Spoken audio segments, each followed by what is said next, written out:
¿Qué tal? Bienvenidos a Camino Podcast. Mi nombre es Ezequiel. Me presento para los que todavía no me conocen.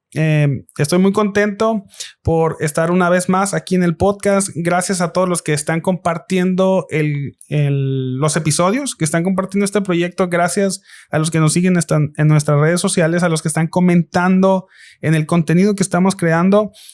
Muchas gracias. Estamos muy agradecidos porque no están dejando morir este proyecto. Estamos viendo ahí las estadísticas y estamos viendo que se está compartiendo, así que muchas gracias. Estamos muy agradecidos. Bueno, como ya viste en el título del episodio, no estoy solo como en estas temporadas. Estoy con un invitado y estoy con un amigo del podcast. Es un amigo personal y alguien que me da mucho gusto que por fin nos pudimos poner de acuerdo, porque parece que es el hombre más solicitado y ocupado de Mexicali y su valle.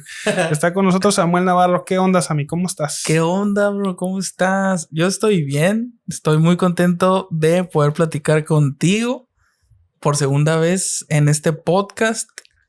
La primera vez inicié mal. Inicié diciendo que eres un señor rancio. Entonces, hoy vengo. Es yo creo que fue el highlight de esa el temporada. Clip, ¿no? Fue el clip. No lo sacamos porque la producción no nos dejó. No es cierto. Hoy vengo con ganas de decir que te admiro mucho, bro. Que eres una persona a la cual le aprendo de muchas partes y que ha sido una bendición tu amistad. Muchas gracias. Y que ya no eres tan rancio. Sí, pero gracias por invitarme. Esperamos que salga bien el episodio. Muchas gracias a mí. Gracias por aceptar la invitación. Aquella vez lo dije, lo vuelvo a repetir. Sammy es alguien que nos ayuda mucho en los proyectos de Camino Podcast y Camino Librería. Si tú has visto contenido de el podcast y de la librería, todo es creación de Sammy. Así que... O si no lo has visto, pues también.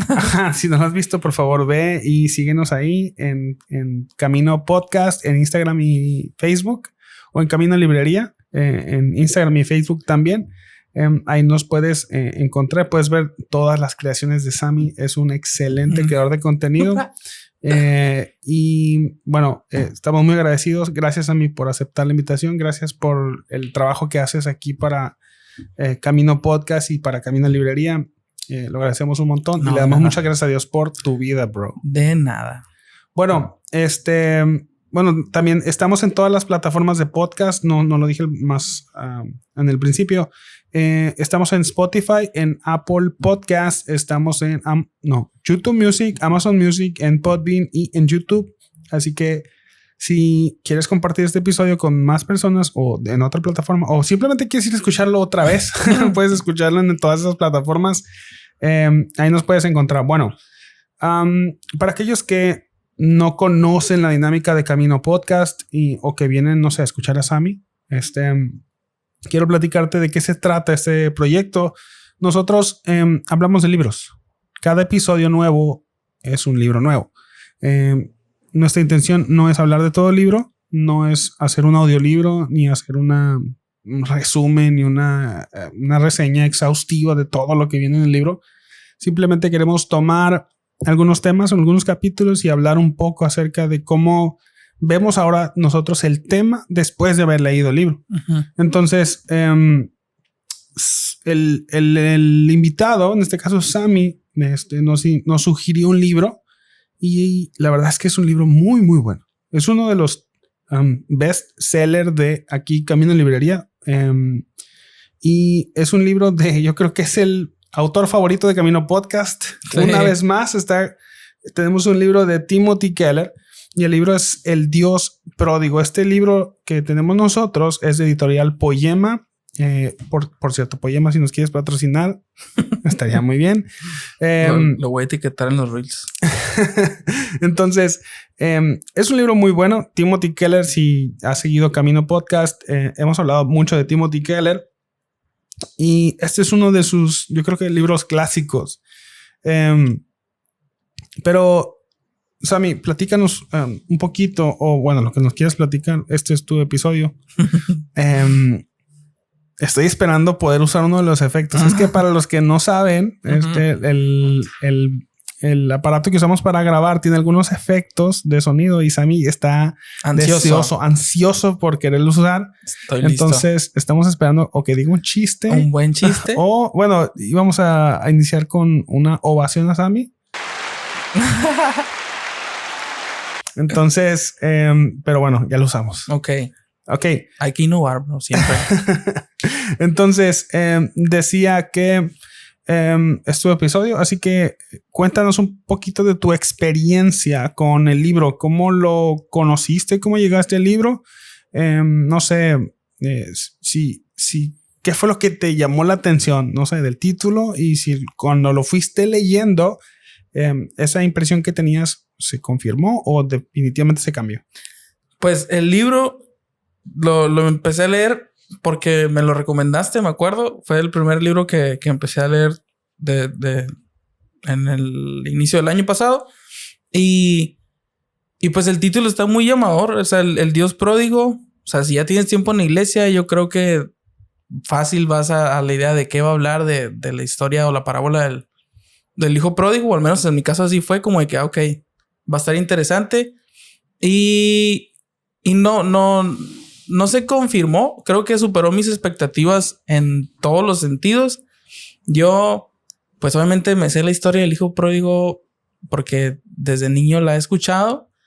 Y a lo mejor cuando ya he ido creciendo, que me ha tocado a lo mejor compartirla o predicarla, a lo mejor en el estudio me había dado una idea de que no la habíamos estado abordando completamente.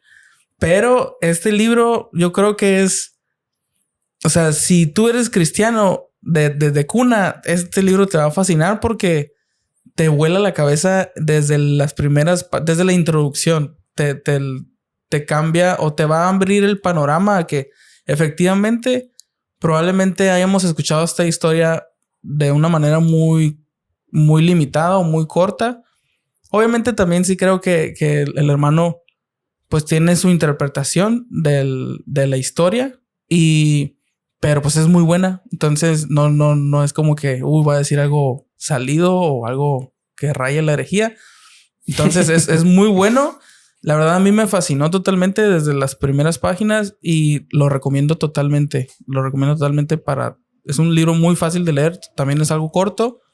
Y yo creo que cada capítulo se va poniendo mejor.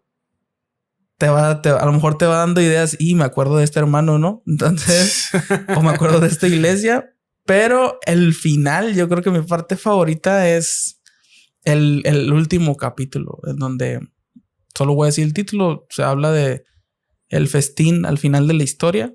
Bueno, los últimos dos están muy, muy ligados, que habla redefiniendo la esperanza, y yo creo que eso, no sé, tocó mi corazón. Lo primero sí me estaba entreteniendo de wow, o sea, me estaba sorprendiendo mucho. Pero la parte final es como un curita del corazón. Entonces, ahorita mencionaste que a veces nos ha tocado, o sea, hablando de la parábola del hijo pródigo, nos ha tocado como leerla, o mencionaste ahorita enseñarla. Digo, no, me di cuenta de que no te pedí que te presentaras. ¿Nos podías hablar un poquito de ti? Es cierto. ¿De quién eres? Porque creo que nos va a ayudar mucho a entender eso que dijiste. Ok. Pues soy Sammy. Tengo 3 años, yo creo, ya congregándome en Iglesia Avivamiento de Amor, donde también Ezequiel está congregándose, y ahí servimos en lo que sea, pero últimamente nos toca servir en el área de predicación o de enseñanza. Y estoy felizmente casado. ¡Wow! Asiste. ¡Wow! ¡Felicidades! O sea, ¿cuándo sale este episodio?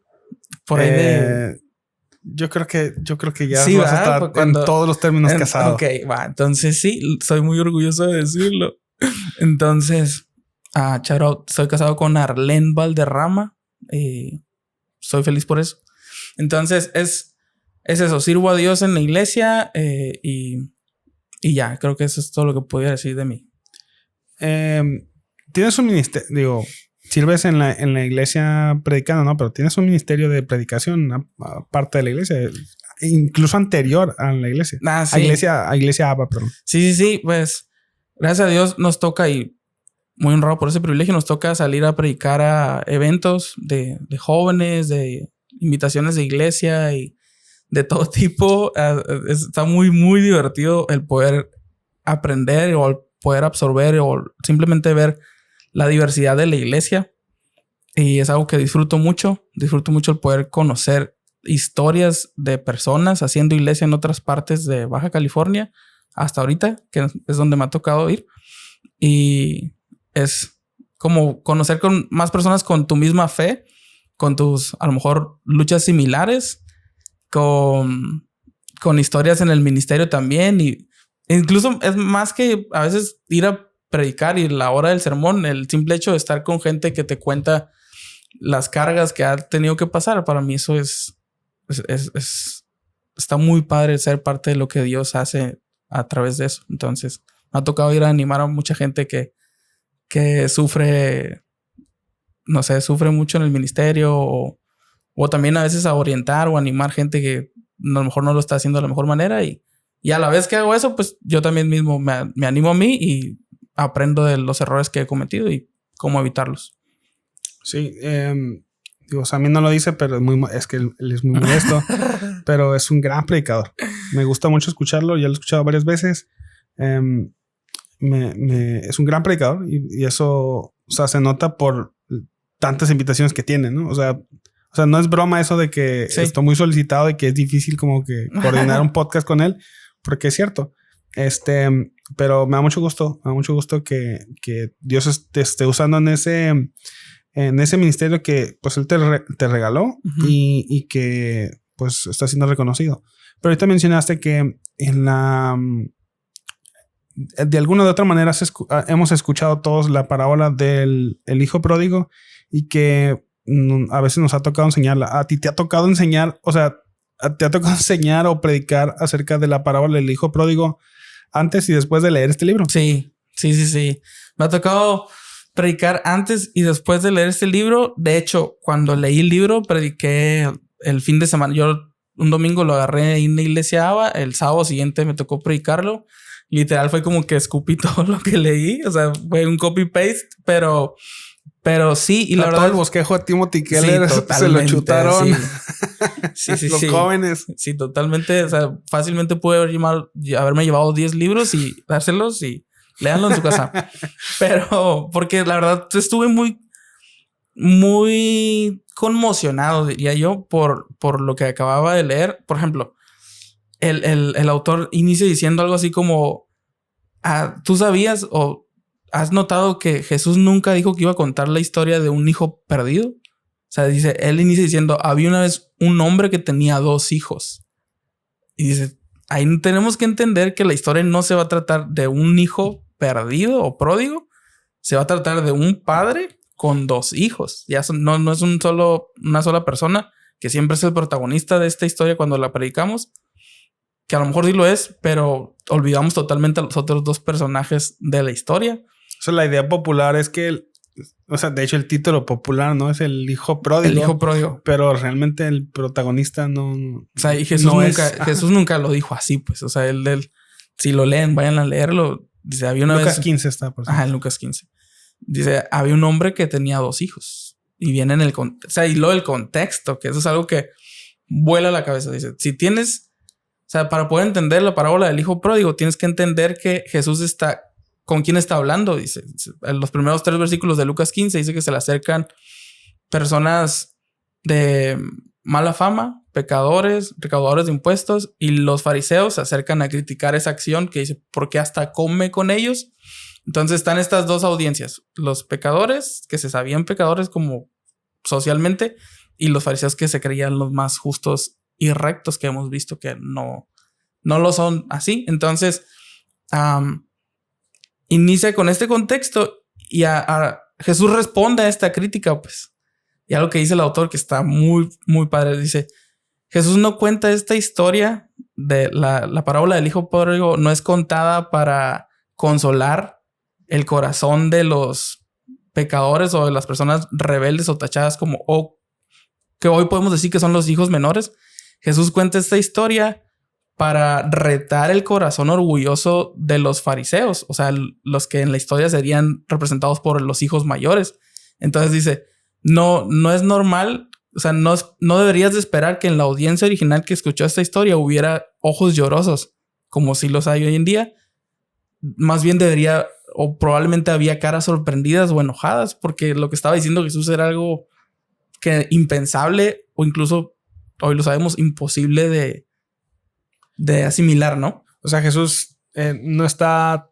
El objetivo de la parábola no es como hablarle o dirigirse a los hijos menores o la gente considerada pecadora, sino Jesús está exhortando o dándoles una lección a los fariseos, ¿no? Sí.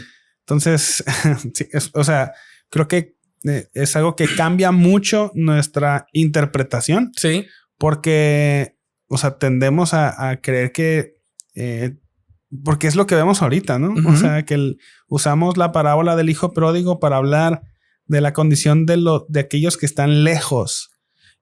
Que tiene una aplicación. Sí, claro. No estamos diciendo que no. Sí, por supuesto que tiene una aplicación. Y sí, o sea, describe la condición de aquellos que están lejos y describe mucho el amor de cómo Dios recibe a los que están lejos, ¿no? Uh-huh. De eso no estamos diciendo.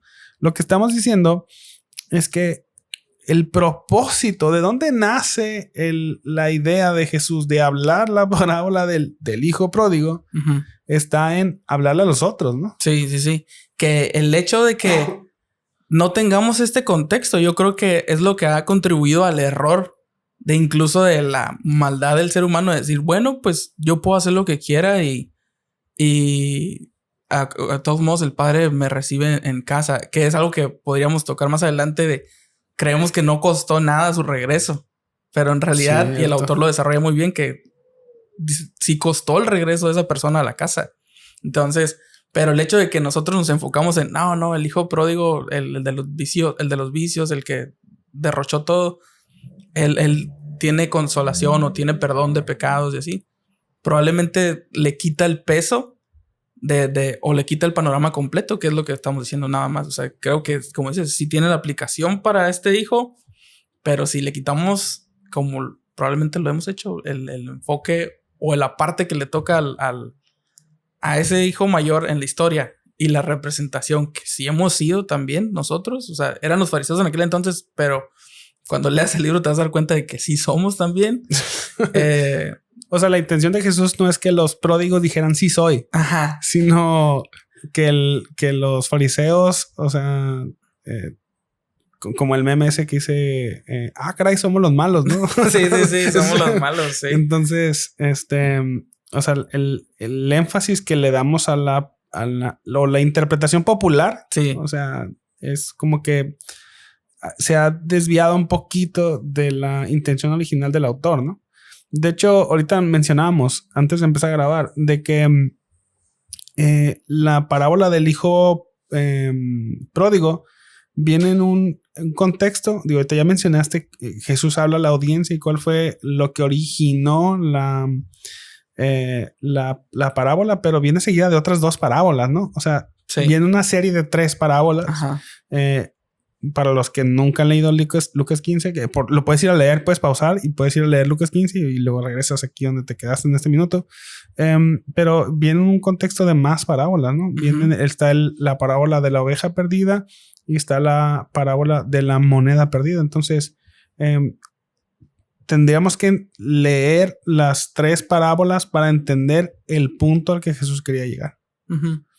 Entonces, pero digo, no vamos a hablar de todo el libro ni de toda, no, porque todo el libro habla de la parábola, ¿no? Sí. Solamente hay unos puntos que quisiéramos como que enfocar ya para enfocarnos en el contenido del libro, porque ahorita hicimos una muy larguísima introducción, justo lo que me dijiste que no hiciéramos. Pero creo que la gente lo va a disfrutar. Sí, excelente. Entonces, algo que me gusta mucho de Timothy Keller, los que han leído ya sus libros se han dado cuenta, es que Timothy Keller sabe o conoce la audiencia en la que le está hablando. Timothy Keller ya falleció, él era pastor en Nueva York. Entonces, de hecho, en su libro de la predicación, buenísimo, por cierto. De hecho, hay un episodio con el pastor David Rice. Si quieres ir a escucharlo, está buenísimo también. Quita este. No, termina este episodio y luego vas para allá. Timothy Keller conoce la audiencia a la que está hablando y sabe cómo llegarle. Por ejemplo, ahorita te mencionaba que cuando Timothy Keller quiere explicar el concepto de la ira de Dios, o sea, hablar de un Dios que expresa ira o que se enoja es algo que en nuestra cultura es algo que no nos gusta y tendemos a rechazar. No, pues como, o sea, pues el que se enoja pierde, ¿no? O el que se enoja es malo. O sea, ¿cómo Diosito es bueno, ¿no? Ajá, sí, no puede hacer eso. Entonces Timothy Keller lo explica de una manera muy entendible y que creo que nos facilita mucho cómo lo abrazamos. Y él habla desde el amor. O sea, él parte de la premisa de que si nosotros amamos algo, vamos a odiar aquella cosa que lo destruye. Si yo amo a mis hijos, cualquier cosa que los destruya o que los amenace es algo que a mí no me va a agradar. Me voy a indignar. Si alguien le hace algo malo a mis hijos, es algo que me va a ofender. Sí. Entonces, si nosotros decimos amar algo, vamos a defenderlo. Cualquier cosa que lo destruya, vamos a atacarlo o no nos va a agradar. Entonces, de hecho, se dudaría mucho del amor de alguien si no se ofende viendo que lo que ama está siendo destruido o amenazado. Entonces, él dice, si Dios ama a sus hijos, entonces él tiene que odiar aquellas cosas que lo destruyen. Tiene que amar, si Dios ama la comunión con sus hijos, entonces él tiene que odiar aquellas cosas que rompen esa comunión. Entonces, él habla en los términos de la sociedad, habla en los términos de su cultura, lo entiende. Y hay algo que menciona en este libro que me fascina, como Timothy Keller habla acerca del concepto de la injusticia o del pecado, y él lo habla en términos de la felicidad y la infelicidad. Es decir, la Biblia expresa y enseña que el ser humano fue hecho para tener comunión con Dios. Dios nos hizo para disfrutar de Él. O sea, ese fue el diseño original. El hombre tiene el deseo por lo eterno, dice el autor de Eclesiastés 3:10 o 12, no me acuerdo. Dice que el corazón del hombre, Dios puso eternidad en el corazón del hombre. Sí. O sea, con el deseo de lo eterno. Entonces, no hay nada. Si Dios nos hizo con el deseo de lo eterno, entonces lo creado no nos va a saciar ni nos va a llenar. Dios nos hizo para Él, ¿va? Entonces, ¿cuándo vamos a ser plenamente felices? Cuando tengamos relación con Dios, comunión con Dios. La verdadera felicidad se encuentra conociendo a Dios, amando a Dios, aprendiendo de Dios, teniendo comunión, disfrutando a Dios. Así seremos plenamente felices. Si no tenemos comunión con Dios, no seremos felices. Ahí ves todo el mundo tratando de ser feliz a su manera, pero no llegando. O sea, encontrar una felicidad momentánea y se acaba. Hay gente que en el dinero, hay gente que en el trabajo, hay gente que en la familia, hay gente que en los amigos, o en los deportes o en un trabajo, pero todas esas cosas son momentáneas, se acaban y no llegan a saciar el corazón de las personas. Pero Dios quiere que las personas tengan comunión con Dios porque así nos hizo. Entonces, si no tenemos comunión con Dios, no seremos plenamente felices. Entonces ahí es donde Timothy Keller plantea cuál es el problema. La manera como nosotros, o la razón por la cual nosotros no tenemos comunión con Dios es a causa del pecado que hay en nosotros. Sí. Entonces, quisiera hacerte esta pregunta después de todo este planteamiento. De esta base. Ajá. ¿Cómo alcanzamos la felicidad? ¿O cómo las personas tienden a querer alcanzar la felicidad? O sea, ¿cuáles son los caminos que teniendo en cuenta lo que Timothy Keller nos presenta, o las perspectivas de la parábola del hijo pródigo? ¿Cuáles son esos caminos que los seres humanos toman o tienden a tomar para querer alcanzar la felicidad o alcanzar a Dios en este tema. Sí, está muy... Creo que estos dos capítulos de los que podríamos decir que vamos a hablar, que son el de redefiniendo el pecado y redefiniendo lo que es estar perdido, yo creo que son los que más me han volado la cabeza. O sea, más me han hecho decir, porque es que no lo he visto así nunca, o porque es que me es tan desapercibido.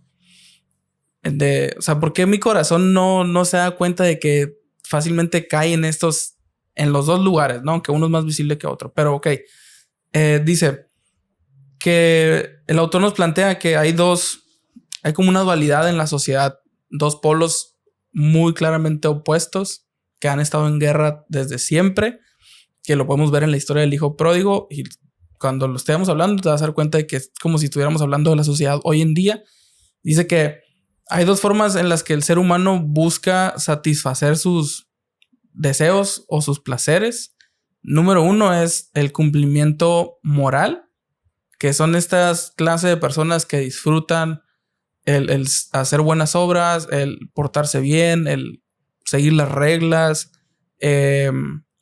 Los conservadores, podríamos decirlo así. Y está en este otro lado de personas que son los complacientes o... El autodescubrimiento. Autodescubrimiento. Son esta clase de personas complacientes que ponen su felicidad primero, incluso sobre cualquier tipo de regla, ¿no?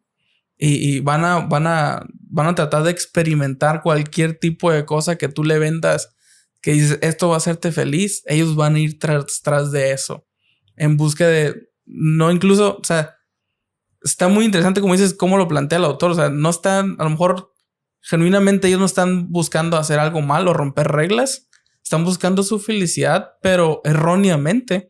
Entonces están estos dos caminos. Número uno, las personas que siguen reglas porque entienden que eso es el orden, lo que les va a traer beneficios. Y están estas otras personas que, sin importar nada, van a tratar de probar, experimentar cualquier tipo de placer en búsqueda de la felicidad. Y está muy interesante porque en la parábola del hijo pródigo lo vemos así. O sea, el hijo menor dice, dame el dinero porque me quiero ir de aquí o sea, no disfruto estar en este lugar. Tú lo decías muy bien. O sea, ponen su felicidad, piensan que su felicidad está divorciada de la libertad. Entonces dices, no, si me quedo aquí, no soy libre y no soy feliz, ¿no? Entonces prefiero irme lejos a tratar de experimentar. Y vemos esta parte del hijo pródigo que se va a una ciudad y derrocha todo su dinero en vicios y en placeres, ¿no? Pero también el autor nos va a plantear que el hijo mayor se queda en casa no por el hecho de que le agrade estar ahí, sino por el hecho de que se siente que eso es lo que le toca hacer para sentirse bien, para lograr éxito en la vida. Y, o sea, si lo ves así, sí es el panorama del personas hoy en la sociedad. Hay personas que podrás decir, no, pues ellos no están en vicios, pero están muy, ¿cómo se dice? Seducidos por el éxito, la ambición, los logros, las metas. Y podrás ver que son personas sanas y que son, no sé, productivas, activistas. Pero Jesús no, y me encanta que el autor lo dice así, Jesús no, o Dios no ve a la sociedad como personas buenas o malas, personas morales e inmorales. Dice, la sociedad está en el proyecto de salvarse a sí mismo, de ser su propio juez, de ser su propio salvador, de definir por su cuenta qué es lo que está bien y qué es lo que está mal. Y dice, si lo ves, por eso es de que está tan polarizado la sociedad. Los conservadores dicen que eso es lo único que está correcto, y van a decir que las personas liberales son los que están mal, y los liberales van a decir totalmente lo opuesto. Los conservadores son los que están bien Y no, los conservadores son los que están mal y son los que son intolerantes y son los que son, no sé, cuadrados, de mente cerrada y viceversa, ¿no? Sí, es que uno valora más la libertad y otro valora más la obediencia, ¿no? O sea, como ahorita lo decías, creo que eso lo dijimos al inicio, pues uno no, a lo mejor alguien no lo escuchó. De hecho, nadie lo escuchó porque no lo estábamos grabando. Pero, o sea, estas dos paradigmas que menciona el autor tienen que ver con, o sea, que se retratan muy bien, o se ilustran muy bien, o Jesús ilustra muy bien en esta parábola, es el cumplimiento moral, o sea, aquellos que se describen con o se ilustra con el hijo mayor, aquel que estaba obedeciendo en la casa de su padre, pero no era feliz. O sea, si tú lees la actitud o las palabras del hijo mayor, estaba amargado. Sí. O sea, estaba amargado, estaba obedeciendo, porque hasta reclama, ¿no? Que, oye, pues si yo he obedecido, ¿no? Le reclama a su padre, yo he obedecido porque a mí no me has dado lo que a tu hijo, ni siquiera le dice mi hermano, ¿no? Sí, a tu hijo. Sí. O sea, pero estaba en la casa del padre obedeciendo, pero no era feliz. Entonces, las personas con tendencia al cumplimiento moral o los hijos mayores, sí, son aquellos personas que divorcian el obedecer o hacer la voluntad de Dios de la felicidad, como si obedecer a Dios no los fuera a hacer felices. Sí. Entonces, si las personas ponen por debajo la felicidad o ponen la obediencia a Dios por encima de su felicidad sin importarles o creyendo que obedecer la voluntad de Dios no los va a hacer felices, entonces eso va a producir la actitud del hijo mayor, una persona amargada y que tiende a exigirle a Dios recompensas por su obediencia, exigirle a Dios como o reclamarle a Dios no sé, bendiciones a causa de las cosas que ha hecho. Que esto retrata mucho a esas personas muy religiosas. Sí. Y no solamente, o sea, obviamente podemos hablar de personas religiosas en la iglesia cristiana, pero puede ser religiosas en cualquier otra religión, en cualquier otro sentido. O sea, lo triste es que personas en la iglesia cristianas en iglesias cristianas puedan tener esta misma actitud. O sea, porque cualquier otra religión del mundo que no sea la religión cristiana es aquella que trata de ganarse el favor de su Dios o de Dios a través de sus actos, de sus sacrificios. Pero es triste cuando en las iglesias cristianas podemos llegar a tener esa misma actitud, que es algo que la Biblia rechaza rotundamente y le llama legalismo. Sí. O bueno, los teólogos le han nombrado legalismo. Aquellos que se ve más en la actitud de aquellos judíos que querían ganarse el favor de Dios por medio de la obediencia a la ley. Sí. Pero nosotros también podemos tener esa actitud de decir, es mi obediencia a Dios, ya sea a la ley o ya sea a actos altruistas o sea, como teniendo una exigencia moral. Por eso le dice Timothy que él era un cumplimiento moral. O sea, yo soy moralmente superior o yo cumplo las reglas establecidas por Dios, por la sociedad y por lo tanto merezco una recompensa de eso. Pero el otro sentido es el hijo menor. O sea, aquellas personas que divorcian la libertad de la obediencia a Dios. Sí. Como si tuvieran que escoger entre ser libres u obedecer a Dios. Como si obedecer a Dios no les fuera a traer libertad. Sí. O como si obedecer a Dios no les fuera a traer felicidad. Sí. Y entonces, como no estar, como querer separar estas dos realidades. Ahora sí, Entonces, ¿cuál es o sea, por qué esto es un problema? Pues es lo que veníamos diciendo ahorita. O sea, si estos son los dos caminos equivocados, ¿por qué el autor está haciendo un libro de eso? Es porque deberíamos de preguntarnos cuál de los dos somos más veces los cristianos, ¿no? Porque, no sé, no, tú y yo somos cristianos, ¿no? Y nuestro podcast está dirigido a personas de todo tipo, pero por lo regular nos oyen más los cristianos. Entonces, o interesados un poquito más.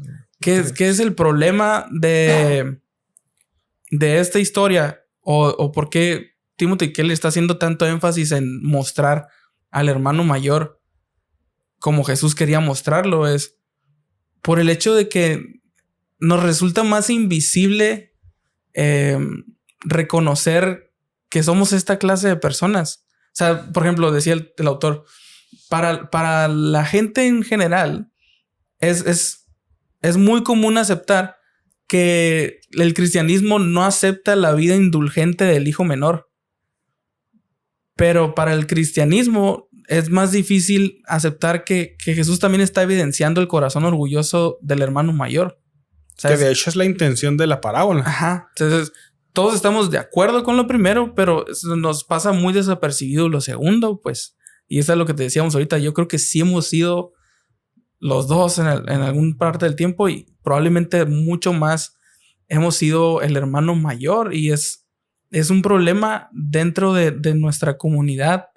El hecho de que, y el autor lo decía al principio, o sea, ¿por qué es que Jesús atraía personas pecadoras totalmente rechazadas de la sociedad por los religiosos? ¿Por qué es que eran atraídos a Jesús por su mensaje? ¿Y por qué en las iglesias no los estamos atrayendo de igual forma? Y el autor dice, probablemente no estamos predicando el mismo mensaje que Jesús. O dando el mismo énfasis, ¿no? O sea, como que a lo mejor nuestra meta o el énfasis que tenemos al predicar el mensaje es atraer a esos religiosos. Sí. Ajá. O sea, como atraer a personas más religiosas y mantenerlos ahí o mantener contentas a las personas religiosas en vez de darle el enfoque o tener los resultados que el ministerio de Jesús tenía. Sí, y algo que muestra la historia de la parábola del hijo pródigo es que el hijo mayor, cuando regresa a su hermano menor, él rechaza cualquier contacto con él. O sea, no quiere entrar a la fiesta, que a lo mejor podemos cerrar con eso, pero él rechaza el tener relación con él porque lo considera inferior a él. Y dice, probablemente la razón por la que no estamos alcanzando a los hermanos menores es porque dentro de nuestras iglesias está más lleno de hermanos mayores de lo que quisiéramos creer. Wow, cierto. Entonces, yo cuando lo leía realmente, te digo, examinaba mi corazón, porque creo que algo que has dicho tú y también lo ha dicho el pastor mucho, o sea, si nos sorprendemos solamente de cómo lo hacen los demás, es porque no estamos siendo claros de la capacidad de maldad de nuestro corazón, ¿no? Entonces, no lo estoy diciendo esto para hacer una crítica hacia afuera, sino una crítica hacia, como dice el autor, o sea, en la parte de atrás dice, hay que recuperar el corazón de la fe cristiana. Y yo creo que esa es una buena conversación que hay que seguir teniendo. O sea, de Jesús en la historia del hijo pródigo está redefiniendo qué es el pecado y qué es lo que es estar perdido, ¿no? Como decías, se puede estar perdido estando afuera visiblemente y se puede estar perdido estando adentro. Y hay una frase muy chida que me gusta que leí aquí en este libro. Dice, a veces lo que nos separa de Dios no son nuestros visibles pecados, sino nuestras malditas buenas obras. Wow. Entonces lo dice muy bien el hermano, pero es cierto. O sea, el hermano menor al final, o sea, hace estas separaciones. Está perdido pero está perdido este otro. Pero al final, el hermano menor tiene, no sé, la capacidad de reconocer que estuvo mal y el hermano mayor no. O sea, él en sus palabras, por más que y el autor lo desarrolla muy bien, aquí podemos ver, o sea, él está enojado, está retando a su padre, está desobedeciéndolo porque no está haciendo lo que a él le agrada y le está reclamando que no le ha hecho fiesta a él también. Entonces dice, o sea, él no pudo verlo. Y dice otra frase muy buena, que no es crédito mío, son créditos del autor, lean el libro. Dice que, o sea, si bien las dos formas de perderse son igual de devastadoras, o sea, la indulgencia del hermano menor y el hermano mayor que está obedeciendo reglas están igual de lejos. Quizás la más peligrosa incluso es la condición del hermano mayor, que para él es invisible su condición. O sea, no puede reconocer. Es totalmente ciego a su condición, que está lejos de Dios. Por eso decía eso, de que a veces lo que más nos alejan no son nuestros pecados más visibles, sino nuestras malditas buenas obras. Sí, no, o sea, si tomamos en cuenta la audiencia a la que Jesús se está refiriendo, de hecho, o sea, el origen de las parábolas tiene que ver con eso que dijiste al principio, una respuesta de Jesús ante las críticas de los fariseos. O sea, personas que no se sentían pecadoras, pero se sentían merecedoras. O sea, sí, con una autoridad moral o con una superioridad moral sobre aquellas personas que se identificaban como perdidos. Pero es cierto, o sea, parece que lo que Jesús está diciendo es que es más peligrosa la actitud de los religiosos o de los hermanos mayores, para hablar en los términos del libro, porque en la parábola vemos cómo el hijo menor se redime. Uh-huh. O sea, reconoce su pecado y va y se acerca al padre y el padre lo recibe. Pero cuando leemos Lucas 15 y bueno, perdón, vamos a dejar que pase. Por cierto, estamos grabando en Camino Librería. Si nos quieres visitar, eres bienvenido.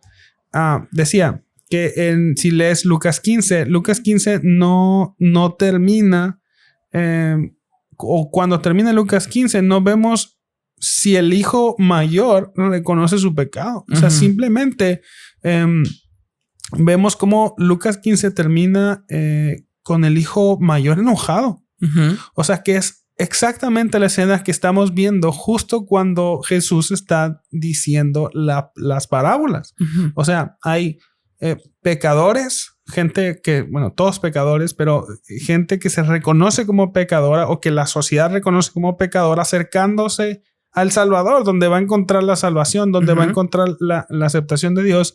Pero también vemos un grupo de personas que no se identifica como pecadores, renegando y alejados de la única fuente de salvación, sí, alejados del Padre. De hecho, para mencionar rápido las otras dos parábolas, es la oveja perdida y la moneda perdida. Uh-huh. En la parábola de la oveja perdida, también súper famosa, vemos en los dos casos son objetos perdidos. Sí. Uno se pierde fuera, la oveja perdida se pierde fuera. Y también vemos la moneda perdida. Uh-huh. Es una moneda que se pierde dentro de una casa. Uh-huh. Entonces lo que Jesús está diciendo es que hay dos maneras de perderse: fuera del redil y dentro de la casa. O sea, hay dos maneras en las que una persona puede llegar a perderse, estando dentro y estando fuera. Digo, gracias a Dios, porque en los dos vemos Dios activamente buscando. En los dos vemos cómo Dios se alegra cuando encuentra al que se perdió. O sea, vemos que hay fiesta en el cielo de que cuando alguien que estaba perdido regresa. Entonces, uh-huh. la misma esperanza para los que se pierden fuera es la misma esperanza para los que se pierden dentro. O sea, Dios promete alegrarse y ves la actitud de Dios de buscar a los que se han perdido dentro y fuera. Pero, digo, el énfasis que le da Jesús a describir, o yo me imagino que les está como dejando ver a los fariseos como si fuera una historia de que miren cómo se ven, ¿no? Uh-huh.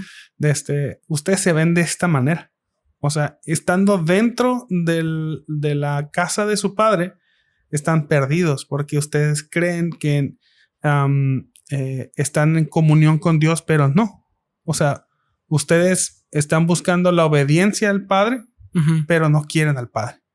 Sí. O sea, no están aunque están dentro de la casa del Padre, están lejos de Dios. Sí, y algo que dice que también está muy chido como lo dice es que los dos hijos están usando al padre a su conveniencia. Cierto.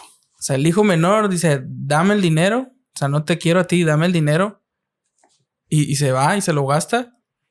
Y el hijo mayor, o sea, de primero no dice nada, pero al final, cuando ve que el padre le da la bienvenida al otro, ahí se exhibe su corazón de que empieza a reclamarle. Le empieza a reclamar, nunca me haces fiesta a mí, tu hijo fue y se malgastó eso en vicios. Yo he estado aquí sirviéndote trabajando por ti todo este tiempo. Y me encanta porque ahí me pareció muchísimo a este segundo hermano. O sea, yo estoy más que claro que de repente sí me parezco al otro, pero me puse a pensar en momentos en mi vida donde he sido esta clase de hermano. Y el autor nos ayuda ahí con dos subtítulos pequeños. Dice, como para poder identificar cuando estás perdido como el hermano mayor. Dice, número 1, estás furioso. Alguien que está confiando en sus obras se va a poner furioso cuando Dios no responde las oraciones que como él quiere que las responda. Y he sido esa persona. Número 2, se va a sentir superior a los demás. Alguien que está confiando o que es como podría etiquetarse como hermano mayor es alguien que en vez de compararse con Jesús se compara con su hermano menor. Este hermano más indulgente, más extrovertido, con pecados más visibles. Y también he sido esa persona que se compara incluso con su hermano. Tengo un hermano que no está muy cerca de la iglesia.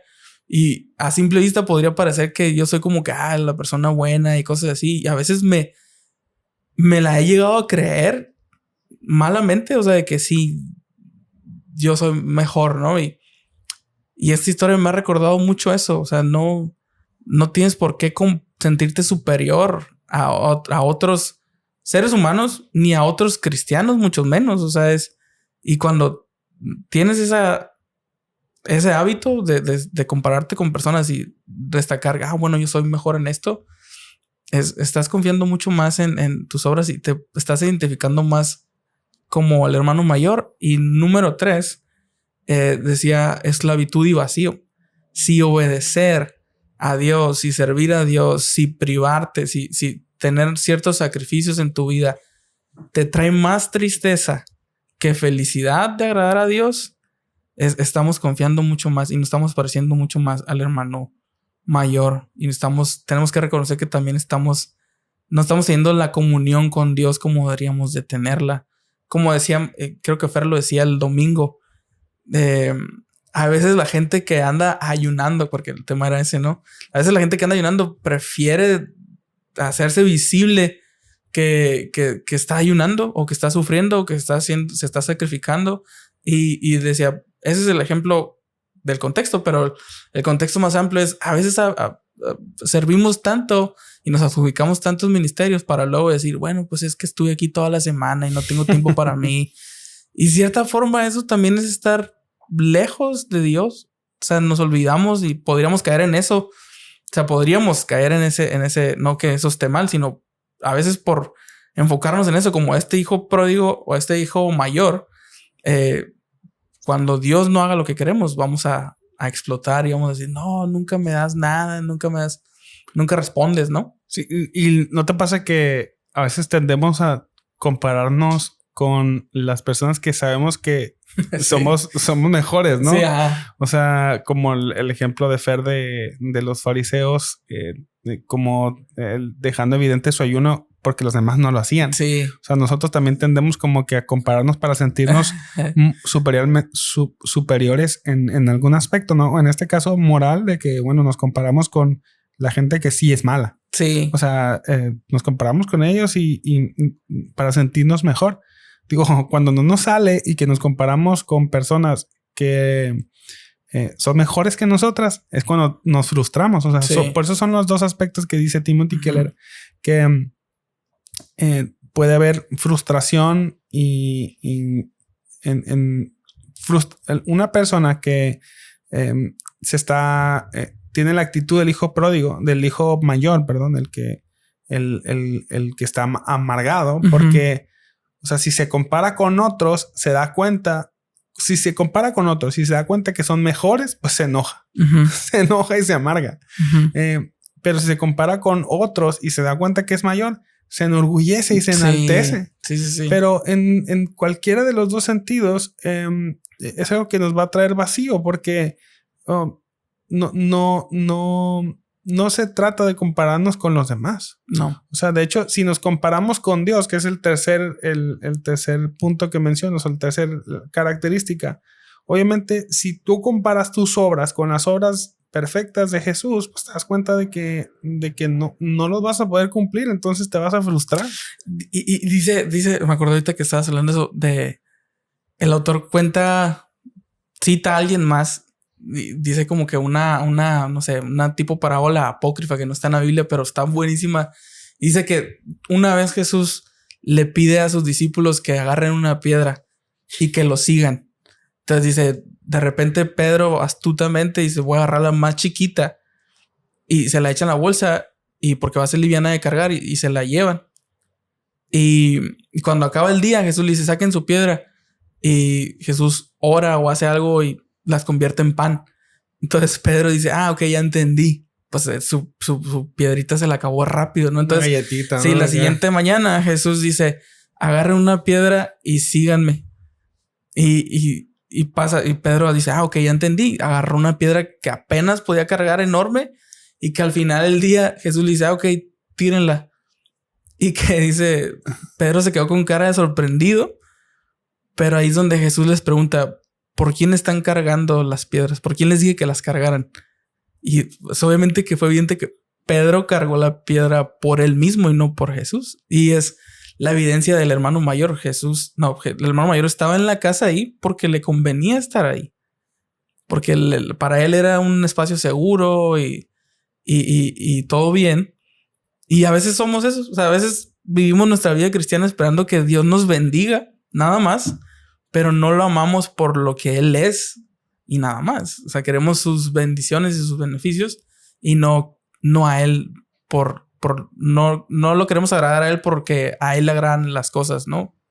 No nos agradan las cosas que a Él le agradan nomás por el simple hecho. O sea, sabemos malamente y corruptamente que queremos una bendición o algo así, y cargamos la vida cristiana por beneficio propio a veces, y no por amor a Cristo, no por amor al Padre, no por nada más. Y es interesante. Sí, la actitud de los dos hijos, tanto el mayor como el menor, o el pródigo o el no pródigo, describen actitudes incorrectas. O sea, son dos extremos en los que caemos.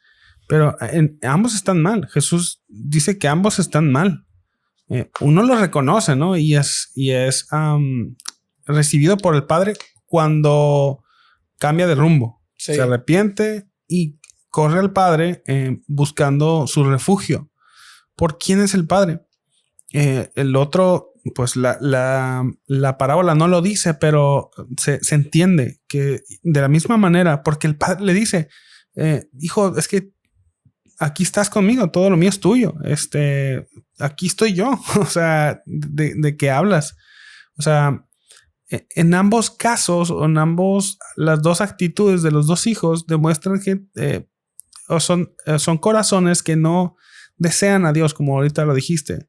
O sea, son personas que no están disfrutando de tener comunión con Dios, de la comunión con Dios, porque uno quiere las bendiciones de Dios, pero no quiere sus reglas.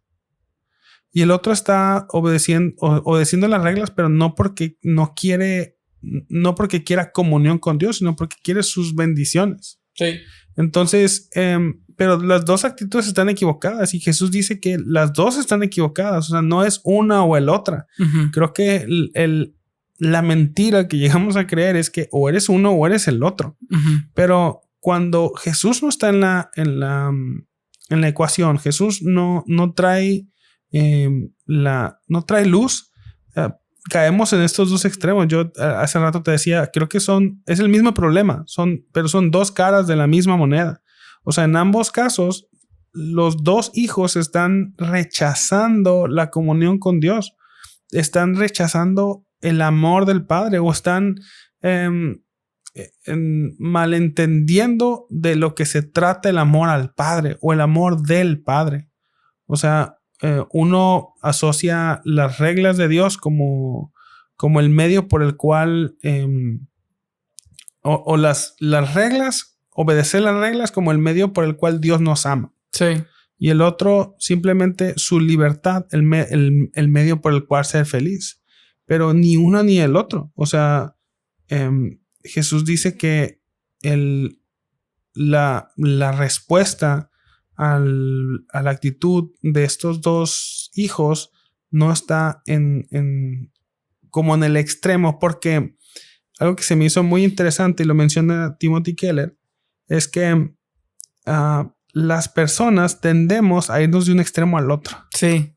O sea, a veces llegamos a ser, te dijiste, y es cierto, lo comparto, a veces llegamos a ser o el hijo pródigo o el hermano, ¿no? O sea, nuestras actitudes podemos reflejarlas, pero tendemos, y conozco un montón de casos en las que personas que han vivido una vida de excesos, de mucha libertad, se transforman en personas que están obsesionadas con las reglas, obsesionadas con la religión, obsesionadas con las formas, como si no me funcionó esto de la libertad, el exceso de libertad me trajo consecuencias desastrosas para mi vida, entonces me voy a refugiar en las reglas. Y al contrario, gente que vivió toda su vida en las reglas, que no sé, que creció en una familia muy estricta, en una iglesia muy estricta, en cuanto se pueden salir de ahí, corren a una iglesia, o corren hacia, no sé, a lo mejor una relación, a un matrimonio súper liberal.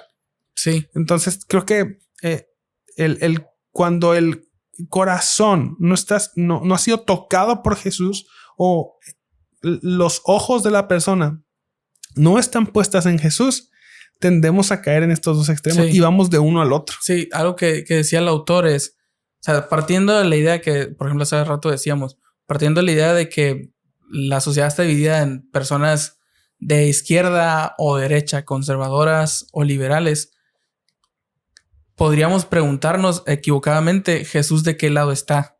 ¿O el cristianismo de qué lado está? Los de derecha van a decir, obviamente está de nuestro lado, y los de izquierda van a decir, está de nuestro lado. Pero el autor dice, Jesús ni el cristianismo está de un lado ni del otro, ni tampoco es un punto en medio. Cierto. Lo que el cristianismo es una tercera vía. Es un camino diferente donde reconoce que los otros dos están equivocados y necesitan a Jesús como su mediador, como su salvador, como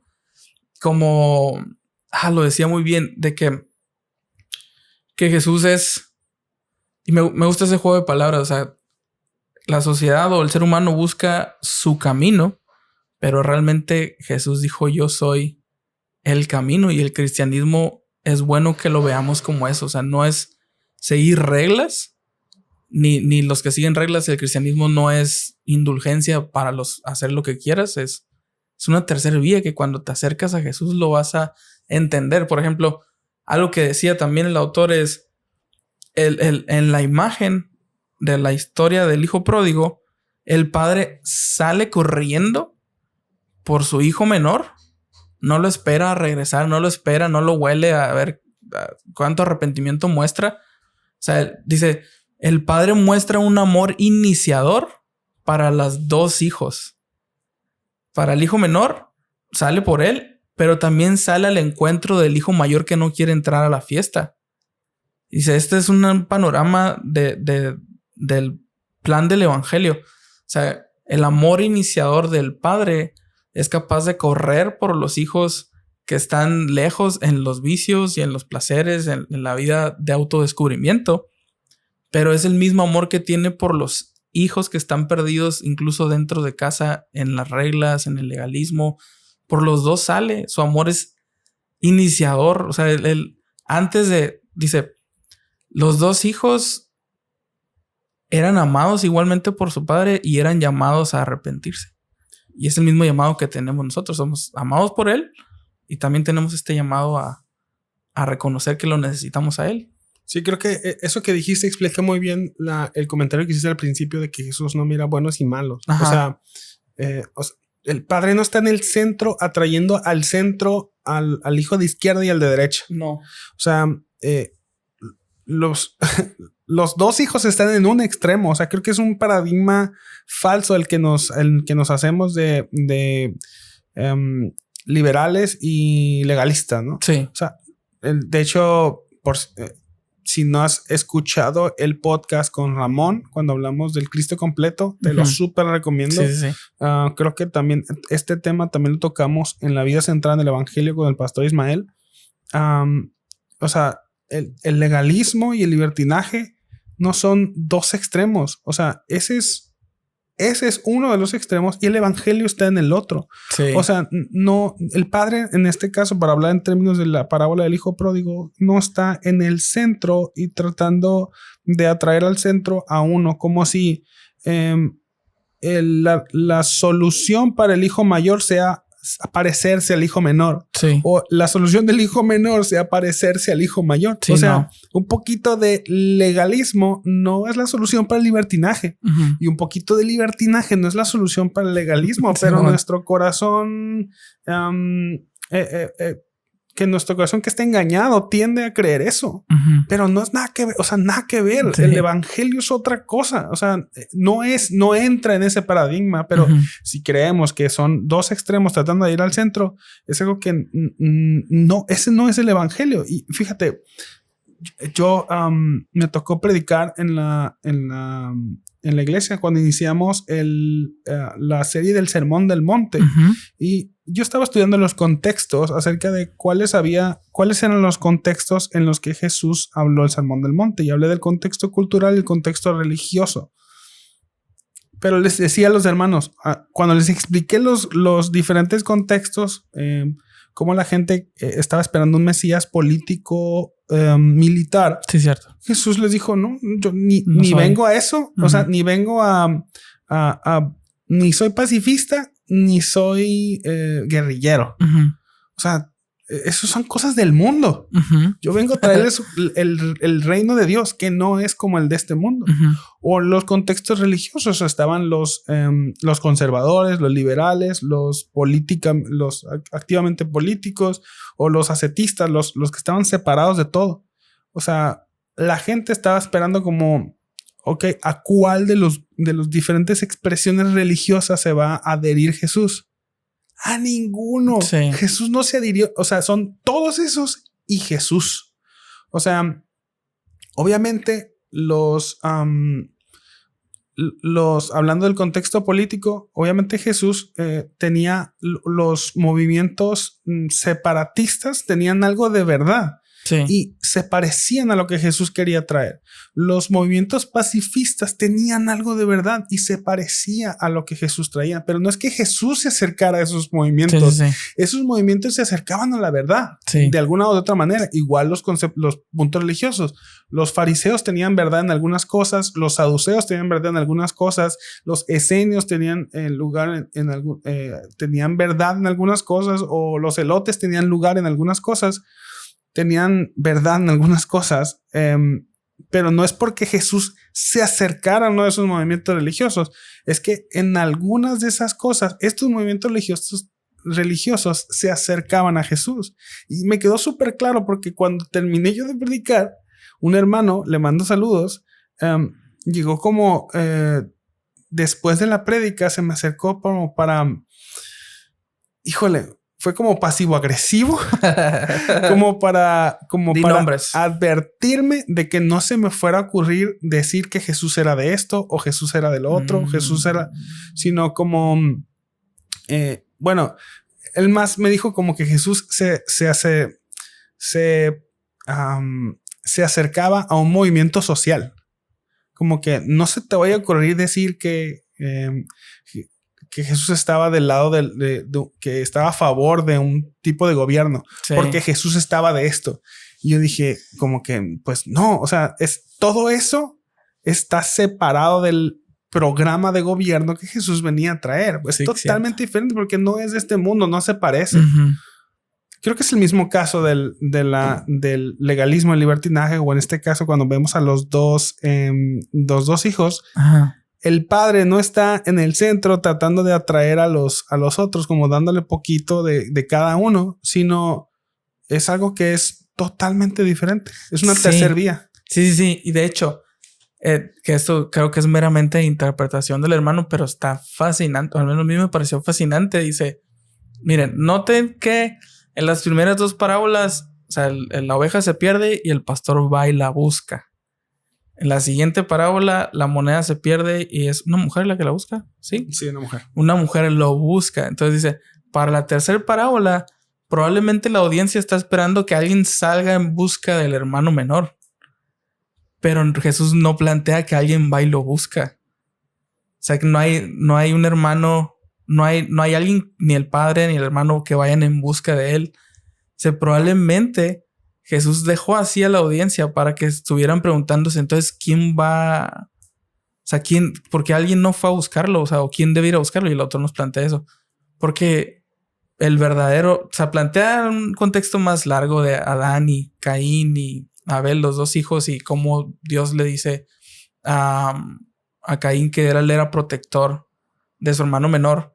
Y plantea toda esta historia, ¿no? Que es mucho más contexto, pero el autor nos dice, esta historia nos apunta a que el verdadero hermano mayor, que probablemente tenía la responsabilidad de, o sea, en la historia el hermano mayor tenía a lo mejor la responsabilidad de ir a buscar a su hermano menor. No lo hace, pero dice el autor Tim Keller que nos apunta a que hay un verdadero hermano mayor que está en busca de los hermanos menores, que es Cristo Jesús. Sí. Que o sea, este hermano de la historia no quiere asumir el costo, que es lo que hablábamos al principio, que no fue gratis su regreso. Este hermano mayor se enoja, no quiere costear que regrese su hijo ni vergonzosamente, y se arruinó a la familia, o sea, causó vergüenza, nos disminuyó la herencia o el dinero. Si regresa, y el otro nos explica eso para que lo podamos entender, o sea, que regresar al hijo cuando el padre le da su túnica, le da un anillo, le da sandalias, y que el padre le dice al hijo mayor, todo lo que tengo es tuyo. O sea, sí le costaba al hermano mayor que su hermano menor regresara. Y él no quería asumir eso. Porque era parte de su herencia, ¿no? Era parte de su herencia. Sí. Entonces dice, la comparación con el verdadero hermano mayor, que es Cristo Jesús, es asombrosa porque él sí asumió el costo que implicaba que los hermanos menores que somos nosotros regresáramos a casa, a la casa del Padre, que entrábamos al gozo, que entrábamos a la fiesta, esta imagen, ¿no? Y hay una frase, un fragmento que quiero leer que leí en la mañana mientras releía el libro. Dice, Jesucristo, que tenía todo el poder en el mundo, vio que estábamos esclavizados por las mismas cosas que pensábamos que nos iban a liberar. Entonces se despojó de su gloria y se convirtió en siervo. Dejó de lado las infinidades e inmensidades de su ser, y aunque le costó su vida, pagó la deuda por nuestros pecados y nos compró el único lugar en que nuestros corazones podrían descansar, la casa de su Padre. Wow. O sea, eso a mí me vuela mucho la cabeza. Primero sí, hablar de los hermanos menores y cómo es que podríamos llegar a en algún momento ser parte de los dos, pero cómo esta historia nos apunta al amor del Padre y al amor de Cristo, porque el autor también decía, o sea, Jesús les cuenta en la cara esta historia a personas que lo iban a entregar después, y de todos modos les dice, el Padre va a salir a buscarlos a ustedes también. Los amo. A personas que lo van a mentir e injuriar en semanas o años después, no sé, meses después. Y me habla mucho del amor que Cristo tiene por sus hermanos menores. Por los perdidos, ¿no? Por los perdidos. O sea, en este caso, bueno, para cerrarlo, el tema del capítulo, que es redefiniendo el pecado, lo que Jesús está enseñando o lo que les está diciendo a toda su audiencia, ¿no? O sea, creo que les quedaba evidente que los que eran considerados pecadores, ellos ya se entendían como personas que necesitaban del Salvador, de un Salvador. El problema eran las personas que no entendían o no creían que necesitaban un Salvador. Entonces, lo que Jesús está diciendo es, todos necesitan a un Salvador. Sí. De hecho, el pecado de los hermanos mayores, o sea, de los fariseos, de los que se creían moralmente superiores, era que ellos se ocupaban el lugar de Dios. Sí. En decir, yo no necesito un Salvador. O sea, yo puedo con mis propias obras. O sea, yo no necesito de un Salvador. Yo no necesito... Yo soy mi propio juez. Yo soy el que digo si está bien o está mal algo. O sea, yo me pongo en ese lugar. Ellos se estaban poniendo en el lugar de Dios diciendo que su moralidad era suficiente. O sea, en este caso, el hermano mayor se sentía merecedor de las bendiciones de su padre debido a su obediencia. Entonces, él ya había juzgado. O sea, ya juzgué mis actos, mi obediencia y yo me juzgué y salí con saldo a favor. Merezco esto. Sí. Entonces, esa es la actitud tan peligrosa en la que podemos caer nosotros y caemos. Digo, todos caemos en eso. Pero bendito Dios porque el Salvador que salió a buscar a la oveja perdida es la que también sale en busca de los que se pierden dentro. Y creo que nos perdemos de la bendición del evangelio, nos perdemos del poder del evangelio cuando intentamos a toda costa no identificarnos entre el grupo de personas a las que Jesús vino a salvar. Jesús vino a salvar pecadores. Yo no entiendo por qué creemos que nos va a dar esperanza salirnos de ahí. O sea, nos va a dar esperanza. Tenemos la plena seguridad de que Dios nos va a salvar cuando nos identifiquemos como pecadores, porque por los pecadores fue que murió Jesús. Sí. O sea, pero creemos la mentira de que si nos limpiamos, si no somos tan pecadores, entonces vamos a estar mejor, pero es una falsa justicia, es una mentira del diablo, porque precisamente a los que se identifican a sí mismos como pecadores son aquellos que van a tener esa esperanza que Dios nos promete a los que somos sus hijos. O sea, porque todo el mundo, y ese es uno de los capítulos, ¿no? O sea, el anhelo de todas las personas es poder regresar a la casa de nuestro Padre. O sea, todos nos damos cuenta de que este mundo no está tan chilo. O sea, hay algo en este mundo que nos duele, hay algo en este mundo que no nos gusta y es verdad, porque este mundo no se siente como nuestro hogar. Este mundo no se siente como algo en el que pertenecemos. Al contrario, nos duele y aunque tiene cosas buenas, porque hay un plan de Dios a través del mundo en el que vivimos, pero ¿no te parece que, o sea, todos queremos todos tenemos ese anhelo por algo mayor? O sea, ese anhelo por algo, así como el hijo pródigo, ¿no? O el hijo que se fue, de que estaba viviendo en una ciudad extranjera, o en una ciudad fuera, pero él en un momento recordó que no pertenecía ahí. Que no pertenecía ahí, y la frase es tan simple y tan... Ahora que... Creo que es una de las cosas que ha cambiado ahora que leo este libro. O sea, la frase tan simple como estaría mejor en la casa de mi padre. O sea, él no se plantea... Después de ahí empieza a hacer un plan, pero la primero que sale de su boca es estaría mejor en la casa de mi padre. Yo creo que es una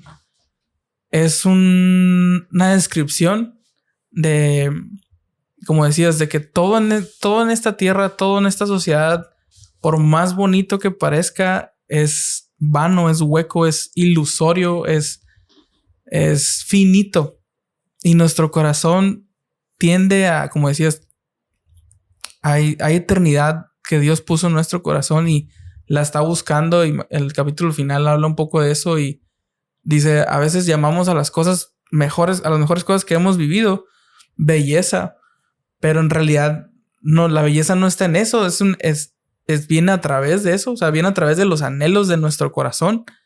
Y dice, eso es un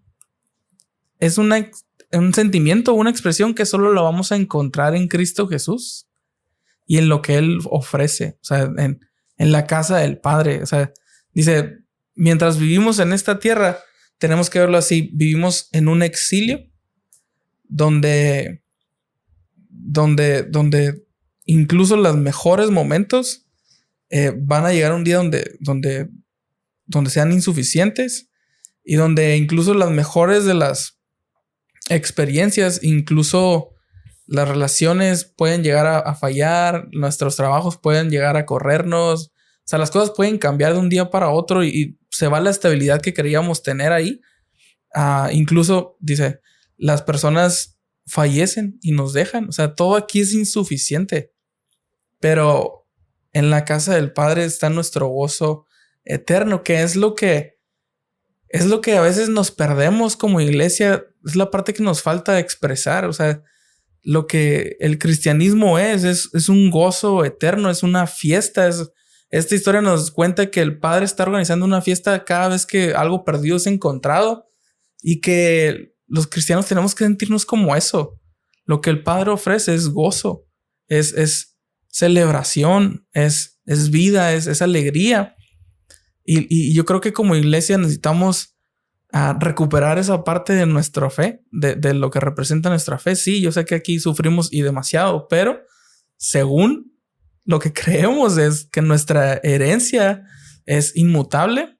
No, o sea, no tiene por qué cambiar con las circunstancias. Es inamovible y o sea, no se pierde. Entonces, es algo que a mí lo he querido abrazar y es algo que me gusta transmitir desde lo que hago también. Algo que, o sea, cada momento que me toca, no sé, servir o digámoslo así, que me toca predicar, pienso mucho en eso. O sea, tengo que transmitir esta parte de la fe que a veces no se transmite. O sea, por lo regular y porque he estado toda mi vida dentro de contextos de iglesia, transmitimos perfectamente la idea de que debemos de vivir una vida agradable a Dios en santidad y las reglas y las conductas, que todo eso es parte de ser cristiano, pero es mucho más, que es lo que decía el autor, es mucho más que eso. Es una alegría, es un gozo y algo que me pasó cuando me tocó predicar hace 2 domingos. Es que al final saludas a varias gente y los puedes ver y los puedes identificar por cómo se expresan desde sus términos cristianoides o los puedes ver en sus rostros de cómo fue que Dios habló a sus vidas y es interesante. Pero a mí uno de los que más me recuerdo es una persona que incluso no usó incluso las palabras correctas. No sé si dijera lo que dijo, a lo mejor dices, eso está mal, ¿no? Pero yo identifiqué que a lo mejor es una persona nueva, puede ser. No lo había visto yo antes en la iglesia, pero se me acerca y me dice, gracias por hacerme ver la iglesia de una manera diferente. Y para mí eso fue como, ese es uno de mis objetivos a la hora del servir, que podamos transmitir algo diferente a lo que normalmente la gente de afuera tiene en ese concepto a la iglesia. Y el autor decía, ¿quién debe escuchar este mensaje que estamos exponiendo? ¿No? Todo esto que acabamos de decir, ¿quién lo debe escuchar? Número 1, pues sí, la gente que no conoce a Cristo, la gente que está dentro de la iglesia y la gente que estuvo dentro de la iglesia y por malas experiencias han salido de la iglesia, ¿no? Que son, todas estas personas están a veces perdidas, ¿no? Entonces, todas esas personas necesitan escuchar de alguna manera, como decías, los legalistas deben de escuchar que Cristo es más que reglas. Los personas que son identificados como menores deben de escuchar que Cristo es más que solo el perdón de tus pecados es la fiesta como tal. Es el gozo, es la herencia, es el festín, dice el autor, es la alegría, es el propósito, es lo eterno. Es para lo que fuimos creados, estar en comunión con Dios. Y solo a través de Cristo lo podemos encontrar esta comunión. Entonces, todo el mundo necesita escuchar este mensaje. Entonces, sí. Sí, creo que es lo más hermoso de Dios, de que no vamos a terminar nunca de conocerlo. O sea, jamás vamos a terminar de asombrarnos de su amor, de su santidad, de su rectitud. Obviamente, Dios es más que reglas, pero una vida transformada por Dios es una vida que va creciendo en santidad. Sí. Dios es más que libertad o momentos de mucho gozo o de mucha felicidad. O una felicidad como momentánea, ¿no? Sí, sí, no. Pero, o sea, porque, o sea, si estamos hablando de que el propósito es el gozo eterno, o sea, ¿dónde dejamos cuando hay momentos donde no se siente como, no se siente muy chilo, ¿no? Uh-huh. O sea, momentos cuando alguien muere, cuando hay enfermedad. Pero el gozo va más allá de eso. Sí, claro. O sea, es mucho más allá de eso. Más allá de estar eufórico todo el tiempo, sí, ¿no? Claro. Abrazando a todo el mundo. No, o sea, podemos sentir gozo en medio de las dificultades y de las pruebas. O sea, creo que conocer a Dios, conocer quién es, cuál es su obra, qué es lo que nos enseña a nosotros, o sea, es algo que nunca nos vamos a acabar. Uh-huh. Entonces eso es maravilloso. Para mí me vuela la cabeza saber que en el Señor encontramos obediencia. O sea, encontramos la motivación para vivir una vida obediente, pero es más que obediencia. Sí, en el Señor encontramos contentamiento, pero es más que contentamiento, ¿no? Entonces, la verdad a mí me asombra. Este libro me encantó a mí. Digo, yo sé que no se trata de mi experiencia con el libro, sino tu experiencia con el libro, pero a mí me encantó. Dilo. Me gustó un montón. Me gusta mucho cómo escribe Timothy Keller. Ya es el autor favorito aquí en Camino Podcast, pero no sé si hay algo con lo que te quedaste de los otros capítulos que no mencionamos. Por cierto, hablamos de capítulo como de 1.5, ¿no? Uh-huh. O sea, ni siquiera mencionamos mucho del libro. El libro trae mucho más contexto. De hecho, menciona los contextos de las otras parábolas, paso por paso. Es un estudio de Lucas 15 completito. Está buenísimo y no está tan largo, ¿eh? O sea, no está muy tan corto. largo. Y la manera como Timothy Keller escribe está lleno como de anécdotas y referencias y de parábolas apócrifas. Sí, también. Entonces, está buenísimo. No sé si hay algo con lo que te quedaste de los otros capítulos que quieras mencionar, o nada más para cerrar, un comentario para aquellas personas que todavía no están seguras si deberían leer este libro. Sí, yo creo que para mí abordamos casi el tema central, casi agarramos un poco de todos los capítulos. Entonces, no, creo que estoy bien con eso. Pero algo que sí quiero decir a cualquier persona que nos escuche es, cual sea que sea tu contexto, ya sea que tengas 20 años sirviendo en la iglesia, o que has ido regularmente los domingos a la iglesia, o que que este es tu primer contacto con contenido cristiano, o que la primera vez que escuchas de Jesús, o alguien te está recomendando este contenido, o la tercera persona o tercer contexto es que habías estado en la iglesia o estando siguiendo a Jesús y hoy te sientes como que no. Yo quiero decir que Jesús es la misma esperanza para todos. O sea, es la misma verdad, y creo, sin temor a equivocarme, que el amor del Padre está iniciando. O sea, el amor del Padre inicia todo. Si tú estás sintiendo el deseo de conocer o acercarte, es porque Él ya te buscó primero. Entonces, no lo dudes, no lo rechaces. Yo creo que esa es nuestra historia, la mía, sí, estoy segurísimo que así ha sido y me atrevo a decir que la tuya también. O sea, él nos buscó y para mí es eso. O sea, y este libro lo explica muy bien, por eso te lo recomiendo.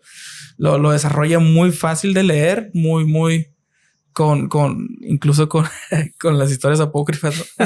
No, pero listo. Todas las ilustraciones que utiliza las utiliza muy fácil, muy bien hechos y de nuevo el capítulo final yo creo que es muy llegador, la verdad. Lo desarrolla muy bien, lo desarrolla mucho mejor que yo lo pude explicar o que a lo mejor tú también lo pudiste decir. Entonces, recomendadísimo. En Camino Librería, la mejor librería de la Baja California. Bueno, Sammy, muchas gracias. Gracias por tu tiempo, por aceptar la invitación. Y el libro por la recomendación. La verdad es que está buenísimo. Gracias. No, de nada. Espero que sea de bendición y fructífero. Así que sé decir un chiste iba a poner un efecto ahí, pero...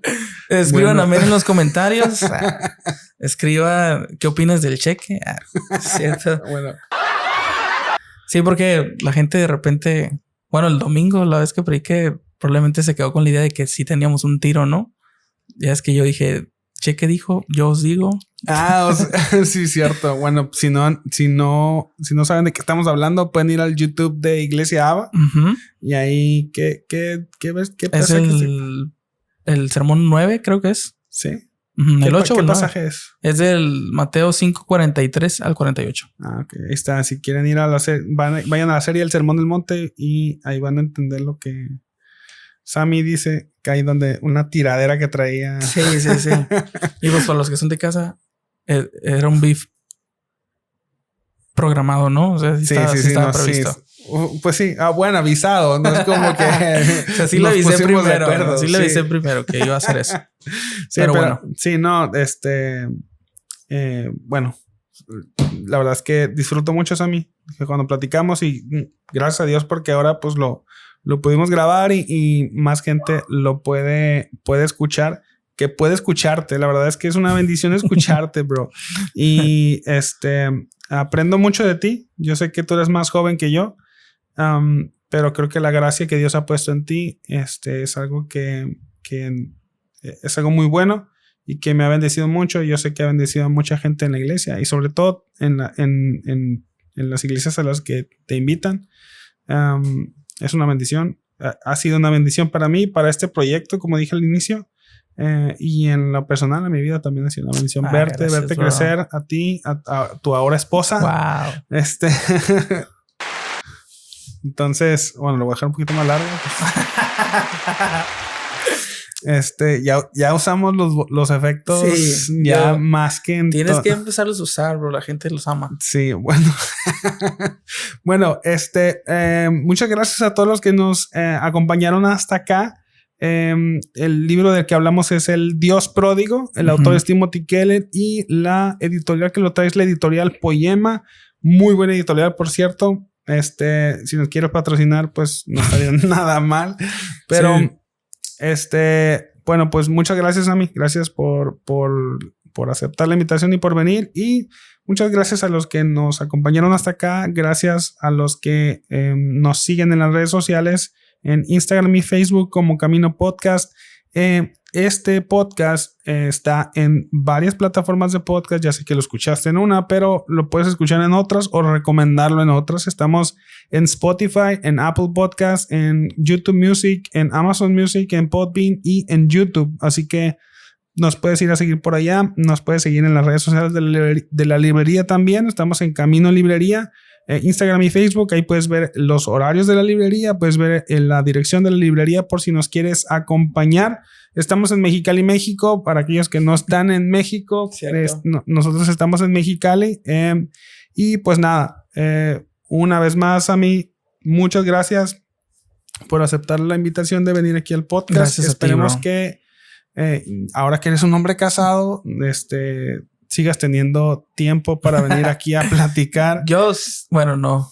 Debo consultarlo, ¿verdad? Sí, iba a decir algo muy arrebatado, sí, ¿verdad? Ya te iba aquí a poner un...